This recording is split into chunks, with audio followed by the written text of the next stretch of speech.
Hello World et bienvenue sur CodeApic. Dans cette nouvelle vidéo, nous allons voir ensemble comment utiliser la propriété Opacity avec Bootstrap. Pour cela, vous allez vous rendre sur le lien que je vous ai mis en description de cette vidéo, vous allez cliquer dessus et vous allez atterrir sur cette page qui s'appelle Opacity. De là, vous descendez et vous allez regarder l'exemple qui vous est proposé. Ici, on s'aperçoit que pour utiliser la propriété Opacity, on a besoin d'une classe. Cette classe s'appelle opacity, et ensuite on voit un nombre. Et ce nombre représente le pourcentage d'opacité. Je vous propose que l'on copie ce code en cliquant sur cette icône et qu'on aille le coller dans notre éditeur de code pour le tester. C'est parti! Une fois que vous êtes dans votre fichier index.html, vous ajoutez le code de Bootstrap. Et surtout, vérifiez bien que vous avez la balise script et link de Bootstrap qui vous permettent d'utiliser Bootstrap. Maintenant, on va s'occuper de notre code. Je vous propose que l'on utilise une photo et qu'on l'ajoute dans chacune des divs. Elle va nous servir d'exemple pour comprendre comment fonctionne l'opacité. Donc, on met une balise IMG dans la première div et on y ajoute l'attribut src.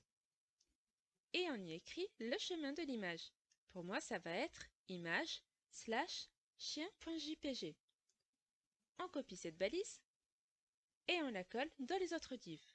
Donc, comme vous le voyez,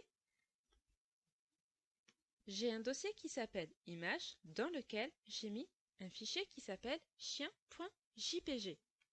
Juste avant, allez voir à quoi ressemblent nos images, on va faire un point sur les classes de Bootstrap.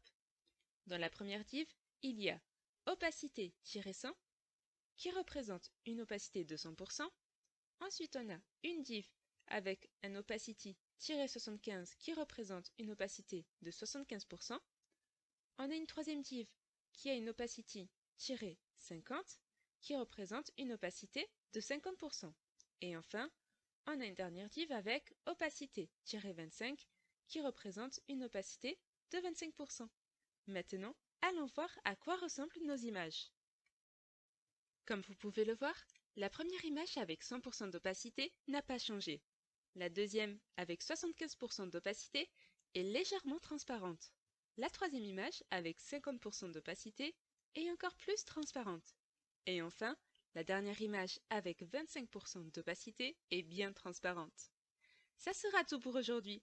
On se retrouve vendredi prochain à 18h30 pour la suite de vos cours. Si vous avez aimé cette vidéo, n'hésitez pas à liker et à vous abonner. À bientôt!